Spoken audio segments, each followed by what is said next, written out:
A Rural de Natal FM apresenta Naquele que me fortalece, com o arcebispo metropolitano de Natal, Dom João Santos Cardoso. Filho amado, vocacionado ao pastoreio, foste chamado. Naquele que me fortalece. Cumprimento a você que me segue através da Rádio Rural de Natal, a rádio da família. Te fortalece, também te ama. E a Deus, através da Virgem Maria, dirijamos a nossa oração. Ave do mar estrela, bendita Mãe de Deus, fecunda e sempre virgem, portal feliz dos céus. Ouvindo aquele ave do anjo Gabriel, mudando de Eva o nome, trazei-nos paz do céu. Ao cego iluminai, ao réu livrai também, de todo mal guardai-nos e dai-nos todo bem. Mostrai ser nossa mãe, levando a nossa voz, a quem por nós nascido, dignou-se vir de vós. Suave mais que todas, ó Virgem sem igual, fazei-nos mansos puros, guardai-nos contra o mal. Ó, dai-nos vida pura, guiai-nos para a luz, e um dia ao vosso lado possamos ver Jesus. Louvor a Deus, ó Pai, e ao Filho sumo bem, com seu divino Espírito, agora e sempre. Amém. Oremos. Ó Deus Todo-Poderoso, pela intercessão de Maria, nossa Mãe, socorrei os fiéis que se alegram com a sua proteção, livrando-os de todo mal neste mundo e dando-lhes a alegria do céu, por nosso Senhor Jesus Cristo, vosso Filho, na unidade do Espírito Santo. Proclamação do Evangelho, com Dom João Santos Cardoso. O Evangelho, proclamado em nossa liturgia nesse terceiro domingo da Páscoa, é o de São Lucas, o capítulo 24, versículo de 13 a 35. Assim narra o evangelista. Naquele mesmo dia, o primeiro da semana, 2 dos discípulos de Jesus iam para um povoado chamado Emaús, distante 11 quilômetros de Jerusalém. Conversavam sobre todas as coisas que tinham acontecido. Enquanto conversavam e discutiam, o próprio Jesus se aproximou e começou a caminhar com eles. Os discípulos, porém, estavam como que cegos e não reconheceram. Então Jesus perguntou: o que ides conversando pelo caminho? Eles pararam com o rosto triste, e um deles, chamado Cleofas, lhe disse: tu és o único peregrino em Jerusalém que não sabe o que lá aconteceu nestes últimos dias? Ele perguntou o que foi. Os discípulos responderam: o que aconteceu com Jesus, o Nazareno, que foi um profeta poderoso em obras e palavras, diante de Deus e diante de todo o povo. Nossos sumos sacerdotes e nossos chefes o entregaram para ser condenado à morte e o crucificaram. Nós esperávamos que ele fosse libertar Israel, mas, apesar de tudo isso, já faz 3 dias que todas essas coisas aconteceram. É verdade que algumas mulheres do nosso grupo nos deram um susto. Elas foram de madrugada ao túmulo e não encontraram o corpo dele. Então voltaram, dizendo que tinham visto anjos e que estes afirmaram que Jesus está vivo. Alguns dos nossos foram ao túmulo e encontraram as coisas como as mulheres tinham dito. A ele, porém, ninguém ouviu. Então Jesus lhes disse: como sois sem inteligência e lentos para crer em tudo que os profetas falaram? Será que o Cristo não devia sofrer tudo isso para entrar na sua glória? Começando por Moisés e passando pelos profetas, explicava aos discípulos todas as passagens da Escritura que falavam a respeito dele. Quando chegaram perto do povoado para onde iam, Jesus fez de conta que ia mais adiante. Eles, porém, insistiram com Jesus, dizendo: fica conosco, pois já é tarde e a noite vem chegando. Jesus entrou para ficar com eles. Quando se sentou à mesa com eles, tomou o pão, abençoou-o, partiu-o Eles distribuía. Nisso os olhos dos discípulos se abriram e eles reconheceram Jesus. Jesus, porém, desapareceu da frente deles. Então um disse ao outro: não estava ardendo o nosso coração quando ele nos falava pelo caminho e nos explicava as Escrituras? Naquela mesma hora, eles se levantaram e voltaram para Jerusalém, onde encontraram os 11 reunidos com os outros. E estes confirmaram realmente: o Senhor ressuscitou e apareceu a Simão. Então os dois contaram o que tinha acontecido no caminho e como tinham reconhecido Jesus ao partir o pão. Palavra da salvação, glória a vós, Senhor.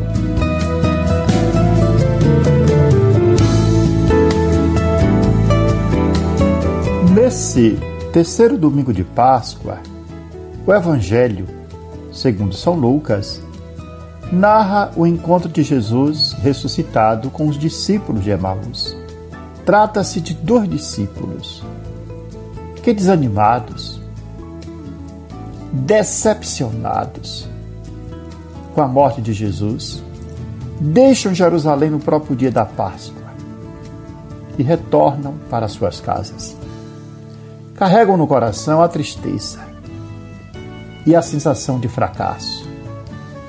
As expectativas foram frustradas.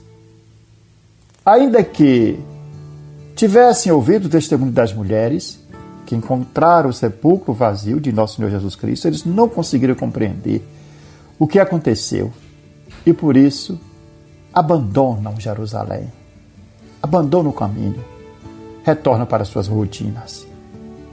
Enquanto caminhavam, conversando sobre os acontecimentos, o próprio Jesus ressuscitado se aproxima deles e passa a caminhar com eles, mas os seus olhos estão impedidos de reconhecê-lo. Então Nosso Senhor lhes pergunta a razão de tanta tristeza. Surpresos respondem: tu és o único forasteiro em Jerusalém que não sabe o que aconteceu nestes dias? E Jesus, com delicadeza, com ternura, com paciência, os provoca. O que foi? Eles então narram toda a história e expõem sua decepção, suas expectativas frustradas, o seu desencanto. A partir desse momento, acontece algo decisivo. Enquanto caminham, Jesus nos conduz a uma nova compreensão dos fatos. Começa a ler com eles as Escrituras, começando por Moisés e passando pelos profetas. Interpreta aqueles fatos à luz das palavras de Deus, mostrando que tudo o que aconteceu fazia parte do plano de Deus. Assim, os ensina a reler a própria experiência à luz da palavra, revelando que a paixão e a morte não são a derrota definitiva. A paixão e a morte de cruz de Jesus, mas o caminho de salvação. É precisamente essa releitura que começou a transformar o coração dos discípulos. Mais tarde eles reconhecerão: não ardia o nosso coração quando ele nos falava pelo caminho e nos explicava as Escrituras? Jesus não apenas caminha com eles, mas ilumina o sentido da história, abrindo-lhe os olhos da fé. Relê. É isso que o ressuscitado realiza. Ele entra na caminhada dos discípulos de Emaús, escuta a narrativa deles e, com paciência, reconstrói o sentido dos acontecimentos à luz da fé, à luz da palavra, à luz de Deus. E é nessa releitura que nasce a esperança e se renova a fé. Assim Jesus também age conosco.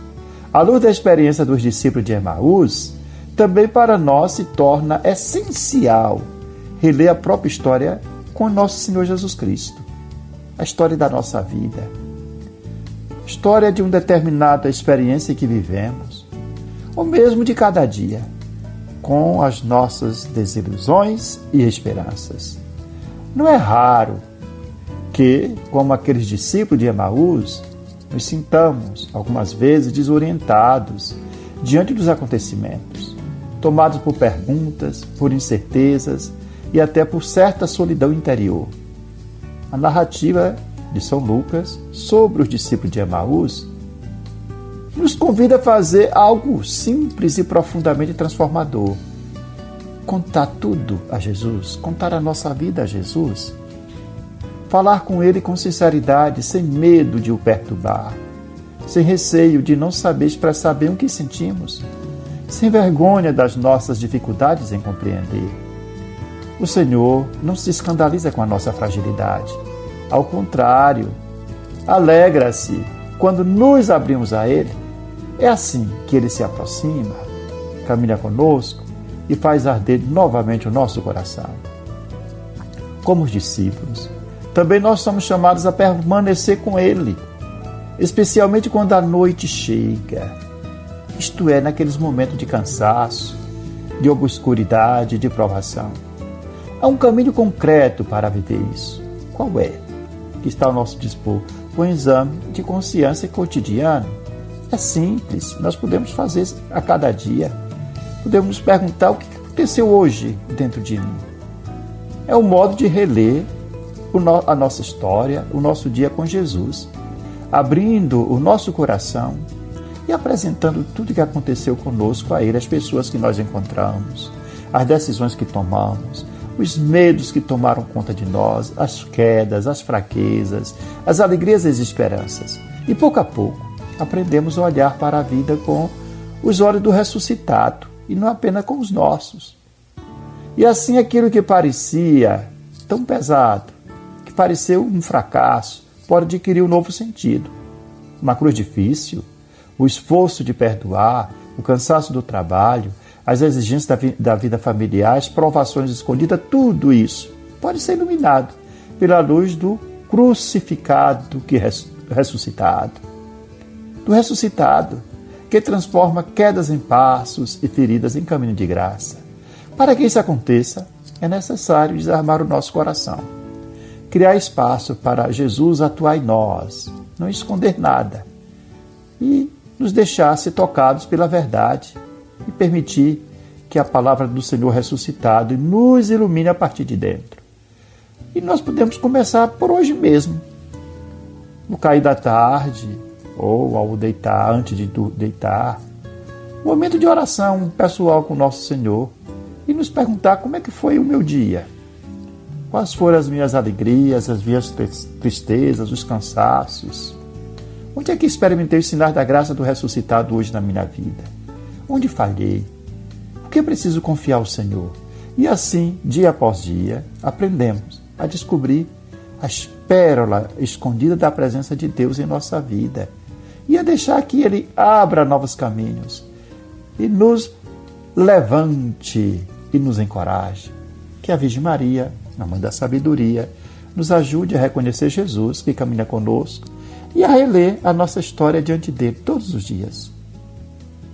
O ressuscitado caminha conosco e jamais nos abandona. Andavam pensando tão tristes de Jerusalém a Emaús, os dois seguidores de Cristo, logo após o episódio da cruz.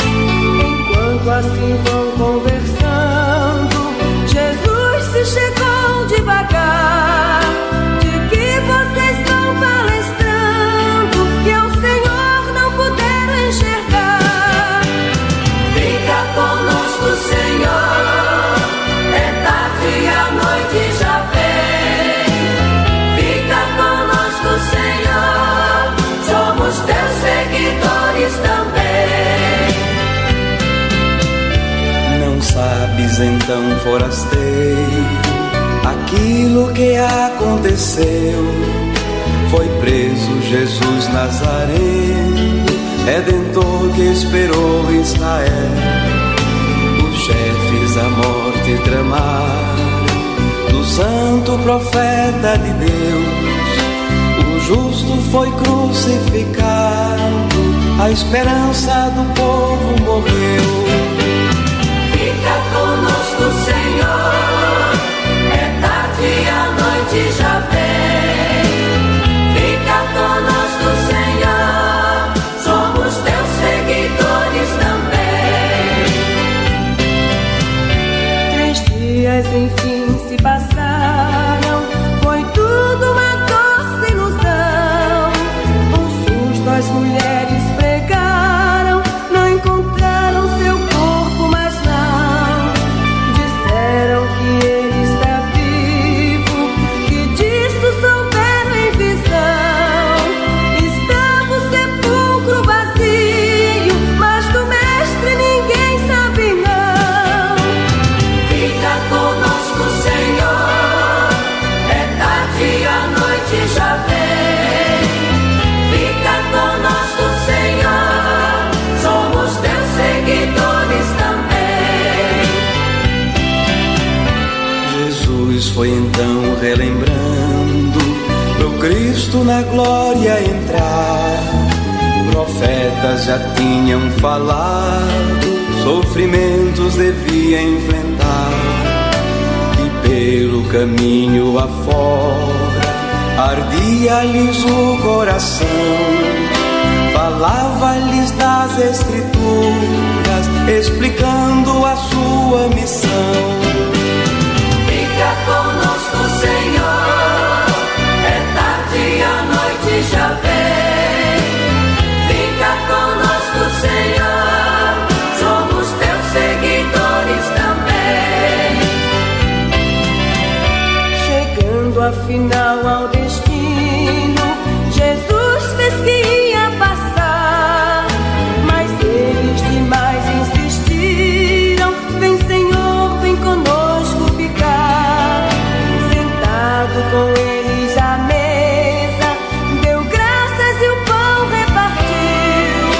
Dos dois foi tão grande a surpresa, Jesus Cristo, Senhor, ressurgiu. Fica conosco, Senhor, é tarde e a noite já vem. Fica conosco, Senhor, somos teus seguidores também. Fica conosco, Senhor, é tarde e a noite já vem. Fica conosco, Senhor, somos teus seguidores também. Você está ouvindo Naquele que me fortalece, com Dom João Santos Cardoso. Palavra que evangeliza. Iniciamos nesta terça-feira, 15 de abril, em Aparecida, a 62ª Assembleia Geral da Conferência Nacional dos Bispos do Brasil, reunindo o episcopado de todo o nosso país. Ficaremos aqui em Aparecida até o próximo dia 24 de abril. A Assembleia dos Bispos trata-se de um dos momentos mais importantes da vida da Igreja no Brasil, quando os bispos do país inteiro se encontram para rezar, discernir e refletir sobre os caminhos da evangelização em nosso país. O tema central desta nossa Assembleia é a apreciação e a votação das novas diretrizes gerais da ação evangelizadora da Igreja no Brasil, documento que orientará a missão pastoral da Igreja nos próximos anos. Essas diretrizes são fruto de um amplo percurso de escuta, comunhão e discernimento sinodal, e buscarão oferecer luzes para a ação evangelizadora diante dos desafios atuais da sociedade e da vida eclesial. Além desse tema principal, que é a aprovação das diretrizes, a Assembleia tratará também de diversos relatórios das comissões pastorais, análise de conjuntura social e eclesial e da implementação do processo sinodal na Igreja no Brasil. Entretanto, antes de entrar plenamente nos trabalhos deliberativos, a Assembleia é colocada sob o primado da oração e da escuta da palavra. Por isso, logo na tarde do primeiro dia e também durante todo o dia 16 de abril, nós bispos fazemos um retiro espiritual em nossa Assembleia. Este ano, o retiro pregado por Dom Armando Bucciol, bispo emérito de Livramento da Bahia e atualmente diretor espiritual do Pontifício Colégio Bíblico Brasileiro em Roma. Na primeira meditação, Dom Armando propôs uma reflexão sobre o seguimento de Jesus, tomando como inspiração a caminhada dos discípulos de Emaús, e recordou que o ministério e a missão da igreja nasce sempre do encontro pessoal com Cristo ressuscitado, que caminha com seu povo, mesmo quando nem sempre ele é imediatamente reconhecido. E destacou que seguir Jesus exige conversão contínua, abertura do coração, escuta das Sagradas Escrituras e disposição para deixar-se transformar interiormente pelo Senhor. Como os discípulos de Emaús, também os pastores da igreja são chamados a deixar o coração arder novamente diante da palavra de Deus e da presença do ressuscitado. A sua segunda meditação, Dom Armando refletiu sobre o zelo pastoral, contemplando o estilo de Jesus, o bom pastor, e sublinhou que a ação evangelizadora da igreja só será fecunda se brotar de um coração verdadeiramente configurado ao coração de Cristo. O coração do pastor deve ser um coração compassivo, paciente e cheio de amor pelo povo de Deus. Recordou ainda que o verdadeiro zelo pastoral nasce da caridade de Cristo, que impere o ministro e toda a igreja a sair de si mesma para servir, evangelizar e caminhar com o povo, especialmente com os que mais sofrem. Assim, a Assembleia dos Bispos começa da forma mais adequada, não simplesmente com debates e votações, mas colocando-se, antes de tudo, em atitude de escuta do Espírito Santo e oração, porque a igreja sabe que seus caminhos não podem ser definidos apenas por estratégias humanas, mas devem nascer da oração, do discernimento, à luz do Divino Espírito Santo e da docilidade à voz de Deus. Peçamos ao Senhor, você reze também por nós, conosco, que abençoe esta nossa 62ª Assembleia dos Bispos do Brasil, para que produza muitos frutos para a Igreja no Brasil e fortaleça ainda mais nossa missão evangelizadora. A Rural FM apresenta toda sexta-feira programa Naquele que me fortalece, com Dom João Santos Cardoso, arcebispo metropolitano de Natal. Um programa para o povo de Deus. Rural FM, a rádio da família. 91.9. Aquele que me fortalece é o Senhor. Aquele que me fortalece é o Senhor. Aquele que me fortalece, ó irmãos, por Cristo a missão acontece. Naquele que me fortalece, assim concluímos esse nosso programa com esta oração, que devemos recitá-la todos os dias. Meu Deus, dai-me sempre a alegria de viver. Dai-me força para superar qualquer obstáculo. Não permita que eu me sinta fracassado. Erguei-me quando estiver abatido. Libertai-me quando estiver oprimido. Sustentai-me para que eu não caia em nenhuma tribulação. Que não falhe jamais minha fé em vós. No meio da tempestade, quando tudo parece perdido, minha fé esteja sempre ligada a vós. Senhor, meu coração confia em vós, porque sois fiel a mim e em todos os momentos. Amém. Eu sou o pão que dá vida, o pão para um mundo novo, que nutre, alimenta e sacia o caminhar do meu povo. Seja bendito o nome do Senhor, agora e para sempre. A nossa proteção está no nome do Senhor, que fez o céu e a terra. Que a bênção de Deus Todo-Poderoso, Pai, Filho e Espírito Santo, desça sobre vós e permaneça para sempre. Amém. Aquele que me fortalece é o Senhor. Aquele que me fortalece é o Senhor. Aquele que me fortalece, ó irmãos, por Cristo a missão acontece. Você ouviu Naquele que me fortalece, com o arcebispo metropolitano de Natal, Dom João Santos Cardoso.